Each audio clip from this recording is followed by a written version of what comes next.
হককে সামনে রাখার জন্য, বাতিলকে উৎখাত করার জন্য, অন্যায়কে স্তমিত করার জন্য তোমাদেরকে সামনে বেরিয়ে যেতে হবে। তখন আল্লাহর সাহায্য হবে। জালেম উৎখাত হয়েছে, জালেমের দোসররা চলে গেছে, এখন হকের ঝান্ডা উড্ডীন হতে হবে। এখন আর চুপচাপ থাকার কথা নাই। তো তসলিমার মতো কুলাঙ্গার, জিনাখোর, এত বড় একটা মহিলা বেহায়া কুসংস্কারওয়ালা, সে যদি যাদেরকে হক বলে, এতে আর বুঝার বাকি নাই যে এরা যে কত বড় না হক, এতে আর বুঝার বাকি নেই। তসলিমার মতো কুলাঙ্গার, বেশ্যা, জিনাখোর যখন তাদেরকে হক বলে, তাদের বোঝা যায় তারা না হক হওয়ার জন্য আর দলিল লাগবে না।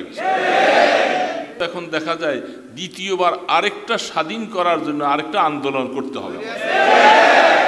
বাতিল নিয়ে তারা এতবার সাহস দেখাবে, আর আমরা হকের উপরে থেকে আমরা প্রতিবাদ করব না, এটা হতেই পারে না।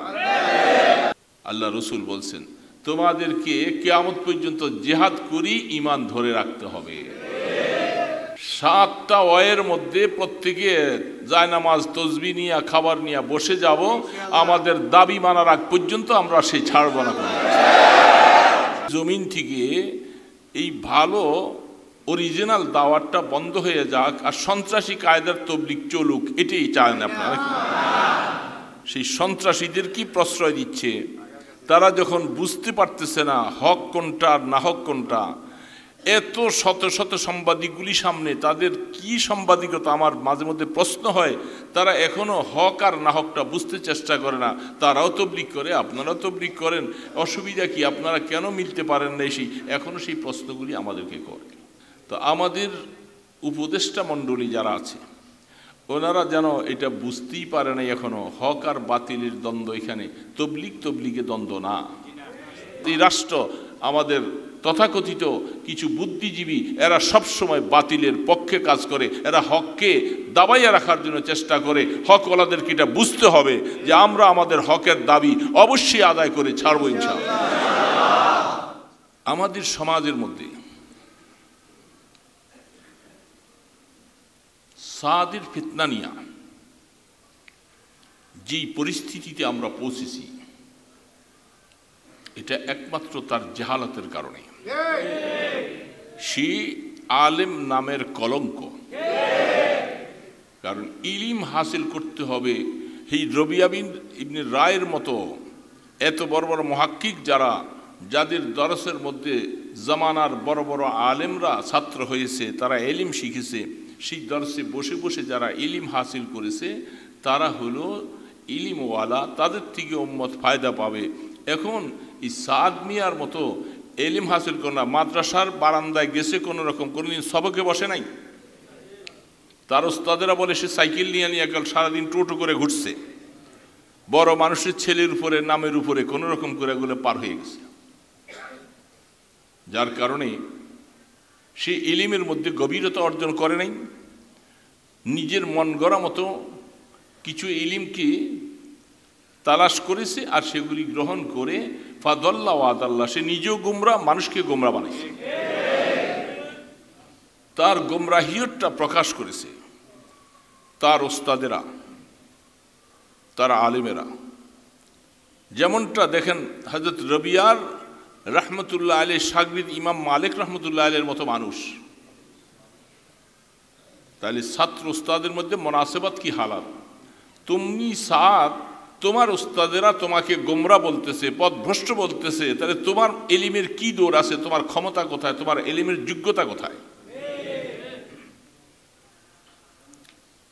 এই কথাটা কিছু সংখ্যক নামধারী আলেম, অল্প কয়েকজন, তারা যে পর্যায়ের, তারা অনুসরণ করতেছে ওই পর্যায়ের আরেকজনকে, আর বাকি সব হলো জেনারেল শিক্ষিত, ইঞ্জিনিয়ার, ডাক্তার, অমুক তমুক, যারা লাইফে আইসা সন্ত্রাসীওয়ালাদেরকে সাপোর্ট করে, সন্ত্রাসীওয়ালাদেরকে জামিন দেওয়ার জন্য সরকারের কাছে চাপ সৃষ্টি করে। এবং আমাদের সরকার যারা এত বড় অন্যায়, এত বড় হত্যাকাণ্ড ঘটাবার পরে যাদের বিচার নামে কিছু করলো না, তাদেরকে জামিন দিয়ে দিল। এরা কারা?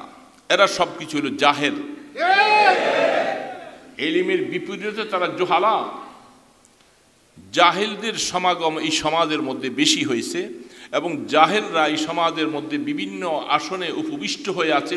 যাদের কাছে ইলিম নাই, ইলিমের চুচারা বিশ্লেষণ করার কোনো ক্ষমতা নাই, তারা এই সমস্ত সন্ত্রাসী ওলাদেরকে তারা আশ্রয় দিয়ে দিয়ে এই জমিনের মধ্যে সন্ত্রাসকে আরো বেশি বাড়াবার সুযোগ করে দিয়েছে। কি আজীব অবস্থা! এত বড় হত্যাকাণ্ড ঘটাবার পরে দ্বীনের নামে যাদেরকে অ্যারেস্ট করার জন্য এতভাবে দাবি পেশ করার পরে 2-3 জনকে অ্যারেস্ট করেছেন নামে মাত্র, আইওয়াস শুধু দেখাইছে মাত্র, বাস তাদেরকে গতকাল বুধবারে তাদেরকে আবার জামিন দিয়ে দিছে। তার মানিটা কি? তারা প্রচুর পরিমাণ অর্থ ব্যয় করতেছে এই সমস্ত জায়গায়।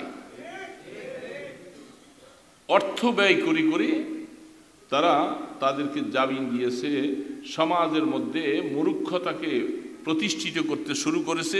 এমনকি তারা বিভিন্ন অ্যাঙ্গেলে তাদের সমস্ত দাবি দাবা পেশ করতেছে। আর আমাদের সেই উপদেষ্টার মধ্যে যারা বসে আছে, এরা বড় বড় মাওলানা মুফতি, এরা হক বুঝে না, কিছু বুঝে না, এদের মাধ্যমে সব সমাধান করতে চেষ্টা করতেছি। এখন আমাদের কি করা? আমরা কোথায় যাব বলেন?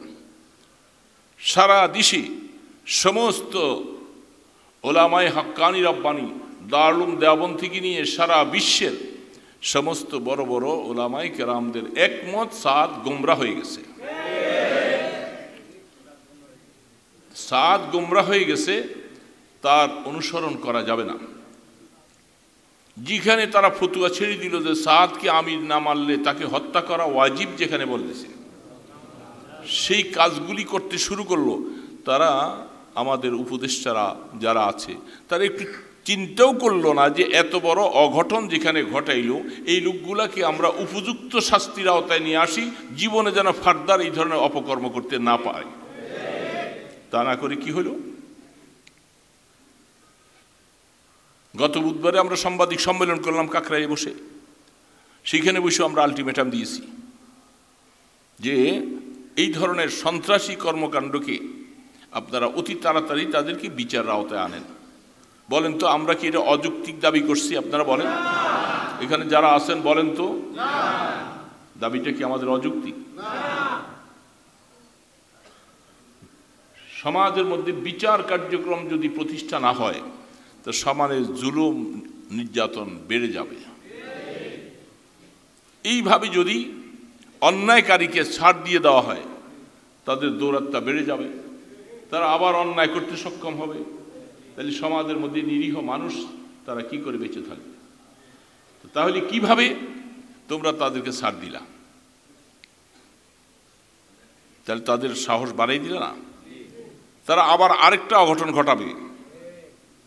তারা এইভাবে করে আমাদের লোকগুলার উপরে আক্রমণ করবে। আর এই করাটা তাদের এটা স্বভাব, এটা তাদের অভ্যাস। তারা অস্ত্র থাকবে তাদের কাছে, বিভিন্ন রকমের দেশীয় অস্ত্র, বাহিনী অস্ত্র থাকবে, সব কিছু। আর ট্রেনিং তো তারা পাইছে, ইসরায়েল তাদের সরাসরি মদত করতেছে। মোদি ইসলামের দুশ্মন, মুসলমানদের দুশ্মন, সে সরাসরি মদত করতেছে। পেজের মধ্যে দেখেছি মোদির একজন বিশেষ সরকারের বড় উপদেষ্টা, বড় লোক, তাকে সেই নিজামুদ্দিনে গভীর রাত্রে পাঠাইছে সাদ সহ, একসাথে বসে তারা সব কিছু কথা বলছে। কি বলছে সেটা আল্লাহ জানে। তাহলে কত বড় সাহস সে পেয়ে গেছে যে সরাসরি মোদি আমার পক্ষে। তাহলে অন্যায় করতে সে সাহস পাবে না কেন? আর আমাদের দেশে আমাদের আইন তাদেরকে সুযোগ করে দিয়েছে। তাহলে আমরা কি করব বলেন? আমরা চুপচাপ থাকি আর মাইর খাইতে থাকি? হ্যাঁ, তাহলে দোস্ত বন্ধুরা, আমরা তো বারবার করে আলটিমেটাম দিলাম, সরকারকে বারবার করে বলছি, কিন্তু সরকার তো দেখা যাচ্ছে কানে মাছি নিচ্ছে না। আমরা এত সংখ্যক মুসলমানরা যারা আমরা দাওয়াতে তাবলীগের সাথে লেগে আছি, দাওয়াতে তাবলীগকে আমরা যারা ভালোবাসি, এই জমিন থেকে এই ভালো অরিজিনাল দাওয়াতটা বন্ধ হয়ে যাক আর সন্ত্রাসী কায়দার তাবলীগ চলুক, এটাই চান আপনারা। কি হলো? আমরা বলছিলাম সামনে 25 তারিখে আমরা একটা বিশাল ওলামা সম্মেলন ঢাকাতে করব, সেখান থেকে আমাদের পরবর্তী কর্মসূচি ঘোষণা হবে। সেই পরবর্তী কর্মসূচিটা আমরা অনেক কঠিনভাবে করব বলে উপদেষ্টারা যখন সেই সন্ত্রাসীদের কি প্রশ্রয় দিচ্ছে, তারা যখন বুঝতে পারতেছে না হক কোনটা আর না হক কোনটা, এত শত শত সাংবাদিকগুলি সামনে তাদের কি সাংবাদিকতা, আমার মাঝে মধ্যে প্রশ্ন হয়, তারা এখনো হক আর না হকটা বুঝতে চেষ্টা করে না। তারাও তাবলীগ করে, আপনারাও তাবলীগ করেন, অসুবিধা কি? আপনারা কেন মিলতে পারেন না? এখনো সেই প্রশ্নগুলি আমাদেরকে করে। তাহলে সন্ত্রাসীদের সাথে আমাদের যুগ সজাগ হয়ে যাক, এটি তো তাদের কথা চায়।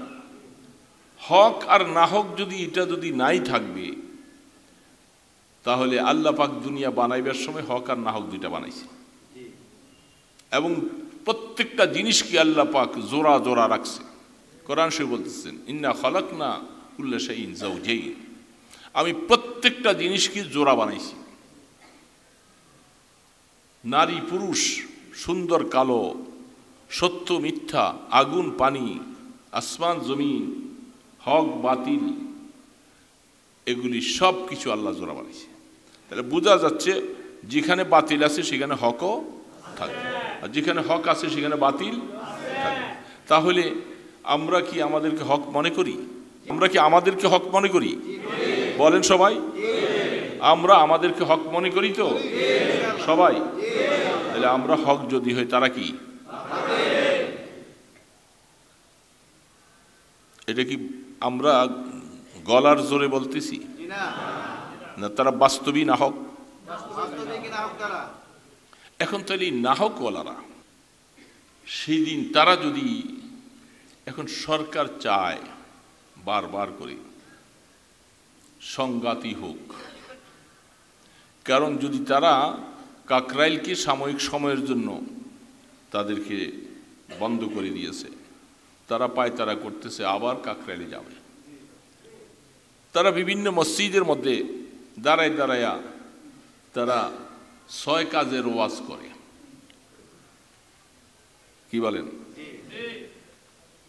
তো 6 কাজের মধ্যে একরামুল মুসলিমিন আছে। একরামুল মুসলিমিনের নামে তারা কথাটা বলে আর আমাদেরকে জবাই করে, এটার নাম একরামুল মুসলিমিন। একরাম করে করে এই লোকটাকে জবাই করে শহীদ করে তাকে তাড়াতাড়ি জান্নাতে পাঠাইছি। একরাম করছে না? হ্যাঁ, তারা এইভাবে করে কাজগুলি করতেছে। এখন বোঝা যাচ্ছে আসলে এখন তারা আবার সেই ইজতেমা তো খুব কাছাকাছি করে গেল, সামনে ইজতেমা আসতেছে, তারা ইজতেমার 2য় পর্ব করার জন্য সব লাগছে। তো আমাদের উপদেষ্টা মণ্ডলী যারা আছে ওনারা যেন এটা বুঝতেই পারে না এখনো হক আর বাতিলের দ্বন্দ্ব, এখানে তবলিগে দ্বন্দ্ব না। তাহলে তারা যদি তারপরও তাদেরকে এইভাবে আশ্রয় দেয়, তো আমরা তো এখন দেখা যায় দ্বিতীয়বার আরেকটা স্বাধীন করার জন্য আরেকটা আন্দোলন করতে হবে। আমরা এখন আর এইভাবে পারবো না। আমাদের সিদ্ধান্ত আসবে, আমরা বসবো হয়তো সব আবার কাকরাইলে, বাংলাদেশের সমস্ত বড় বড় আলেম ওলামারা বলবে, দায়িত্ব আলেম ওলামাদের। যেহেতু হাদিস শুনাইছি একটু আগে, আল্লাহ যাদেরকে সহি এলেম দিয়েছে তাদের দায়িত্ব উম্মতকে নিয়ে কাজ করা।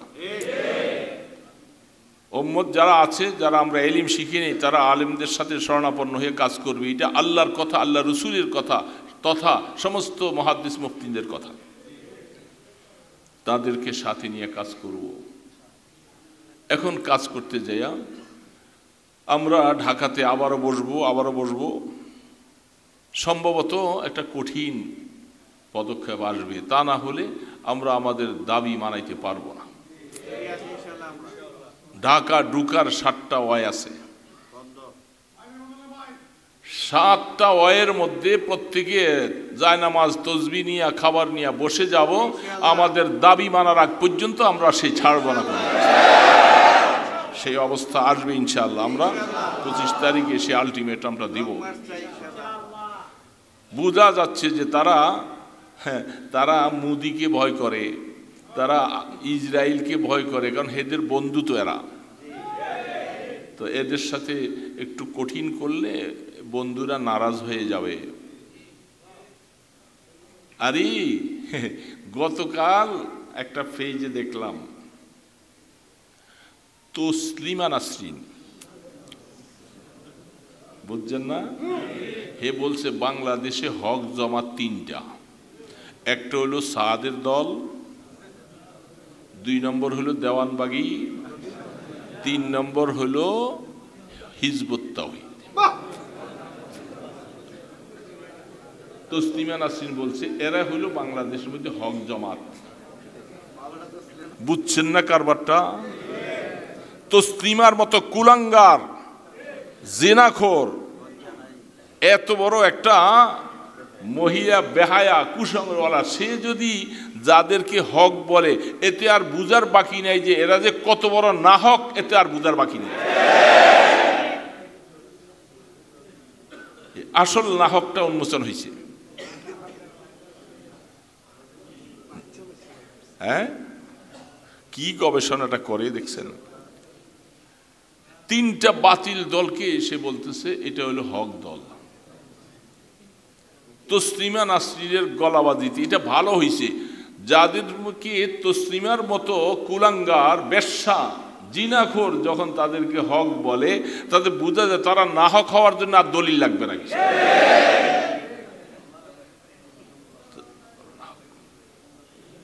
কি আজীব অবস্থা! কুলাঙ্গার আসিস না বাংলাদেশে আরেকবার। এই দেশ থেকে তো বিদায় হয়ে গেছস, সাহস থাকলে বাংলাদেশে আয় দেখি, তোর গোশতের টুকরাও খুঁজে পাওয়া যাবে না। তুই এত বড় কুলাঙ্গার। স্বাভাবিক তো থাকবি, যত রকমের নাস্তিকতা আছে, যত বড় উল্টাপাল্টা কুফুরি শক্তি আছে, সবগুলি তাদেরকে মদত দিচ্ছে। এখন এই মদদে আমি বারবার বলছিলাম, ইসলাম জিন্দা হতা হয় হর কারবালা কি বাত। আল জিহাদু মাজিন ইলা ইয়াউমিল কিয়ামা। আল্লাহ রসুল বলছেন তোমাদেরকে কিয়ামত পর্যন্ত জিহাদ করি ঈমান ধরে রাখতে হবে। জিহাদ লাগবে। যারা এত বড় হত্যাকাণ্ড ঘটায়, এরপরে এদের ব্যাপারে এত কিছু কথা বলতে হয়, তাহলে তাদের জন্য এখন আমাদেরকে কঠিনভাবে আন্দোলন না করলে আমাদের দাবি আদায় করা যাবে না। দোস্ত, তারা এটাকে কোনো ব্যাপারই মনে করছে না।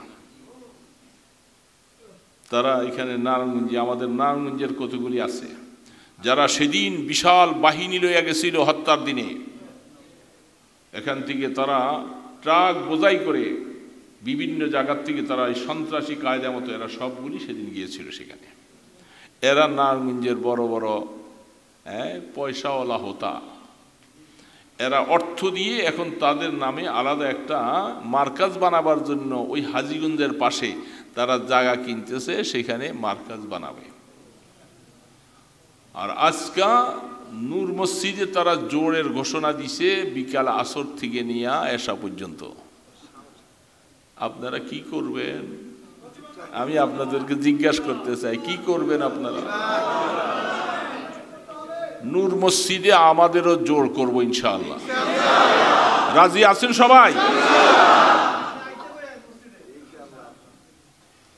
তারা এইভাবে অন্যায় করবে, বাতিল নিয়ে তারা এতবার সাহস দেখাবে, আর আমরা হকের উপরে থেকে আমরা প্রতিবাদ করব না, এটা হতেই পারে না। মুসলমান ভাইয়েরা, এই জন্য আমি প্রথম জিজ্ঞাসা করেছিলাম যে আমরা হকে আছি কি সন্দেহ আছে নাকি আপনাদের? বড় কঠিনতম হালাত। বাতিল বাতিল এই অবস্থা। কতগুলি বাতিল আছে আকীদাগত ব্যাপার। এই বাতিলকে ইসলামের সাথে, যেমন কাদিয়ানীদের ব্যাপারে আমরা সবাই একমত, কাদিয়ানীরা কাফের এবং তাদের সমস্ত কার্যক্রমগুলি চলছে। বিভিন্ন দেশে তাদেরকে অমুসলিম ঘোষণা করছে, কিন্তু আমাদের দেশে সেই অবস্থা নাই। হাসিনার কাছে আমরা যেতে যেতে কতবার যে গেছি, হে আমগরে মুলা জুলাইয়া দিছে,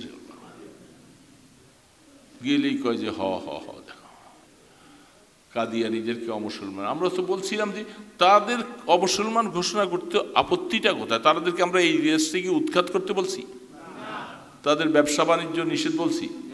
এটা সব তারা করবে, শুধু সরকারিভাবে ঘোষণা হয়ে যাক তারা অমুসলিম জামাত, তারা কাদিয়ানী। এই কথাটা বলে দিতে কি সমস্যা?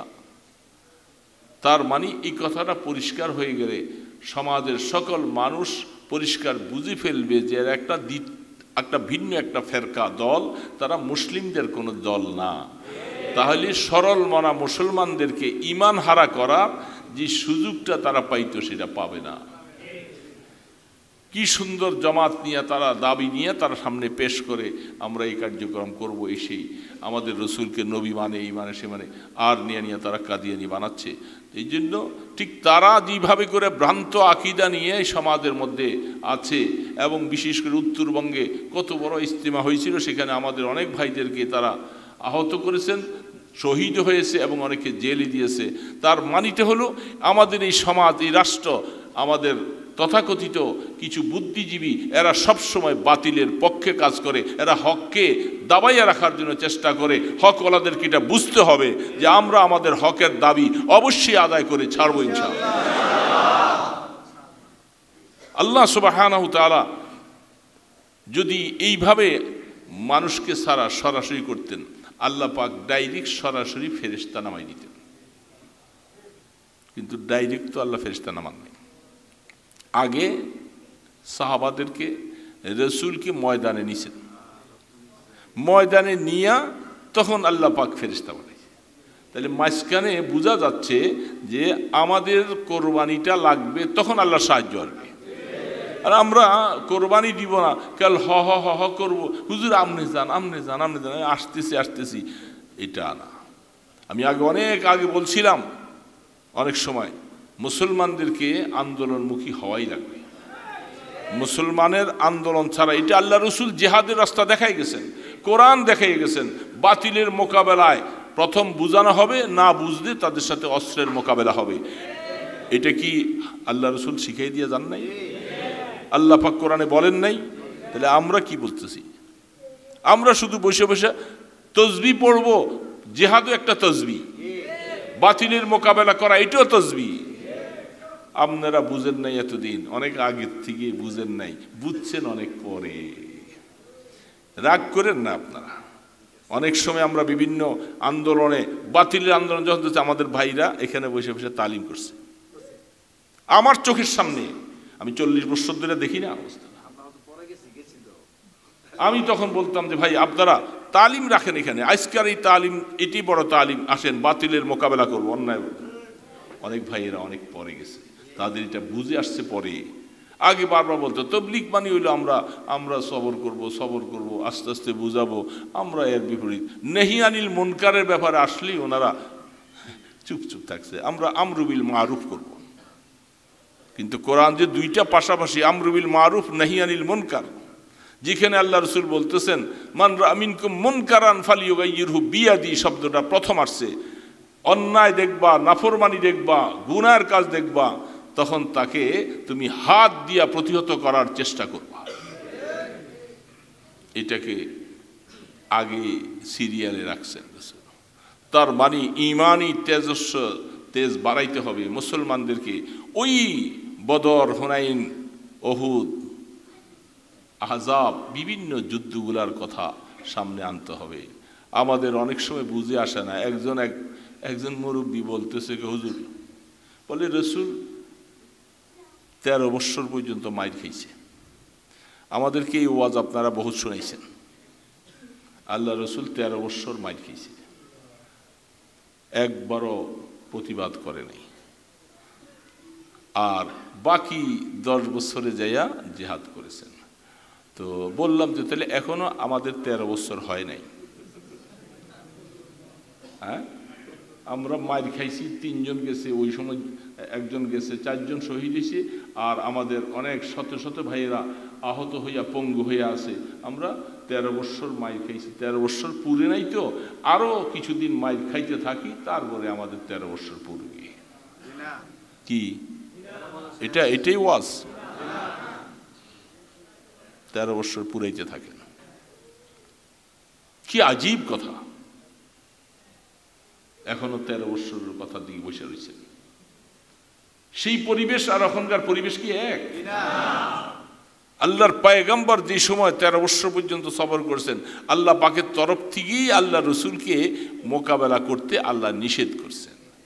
আবার সেই আল্লাহ পাকের পক্ষ থেকে যখন মদিনা চলে গেছেন, তখন থেকে জিহাদের আয়াত নাজিল হয়।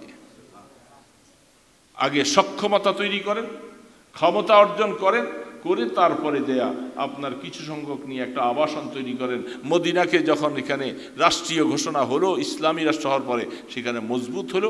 এখন মোকাবেলা করার জন্য তখন রসুল মাত্র 313 জন দিয়েই তো প্রথম শুরু হয়ে যায়। এতে কিয়ামতবাসী পর্যন্ত মানুষকে সবক দিতে হবে। ইসলামের জন্য রসুল প্রথম যুদ্ধটা বিজয়ী হয়েছিলেন। বড় বড় কাফেরগুলাকে জাহান্নামে পাঠানো হয়েছিল, সংখ্যায় ছিল মাত্র 113 জন। মনে রাখো, তোমরাও যদি এরকম ইসলামকে বিজয়ী করতে চাও, তোমাদের এরকম মজবুতভাবে সামনে বেড়ে যাও। সংখ্যার দিকে তাকাবে না, হককে সামনে রাখার জন্য, বাতিলকে উৎখাত করার জন্য, অন্যায়কে স্তমিত করার জন্য তোমাদেরকে সামনে বেড়ে যেতে হবে। তখন আল্লাহ সাহায্য হবে।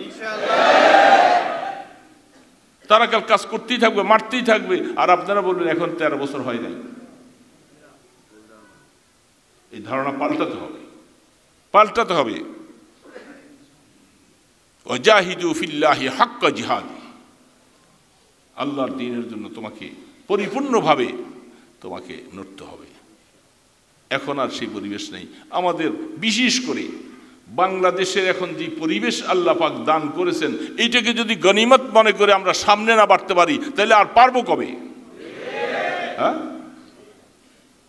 জালেম সরকার উৎখাত হয়েছে, এখন আমাদেরকে আল্লাহ পাক সেই সুযোগ করে দিয়েছেন।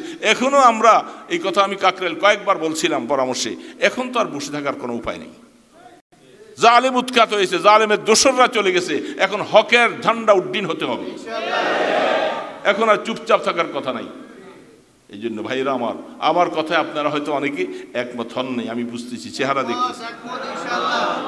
হ্যাঁ, না না,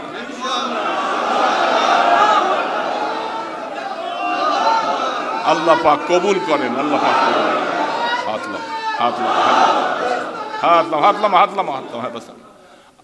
তাহলে জুমার পরে আমাদের বিক্ষোভ হবে, মিছিল।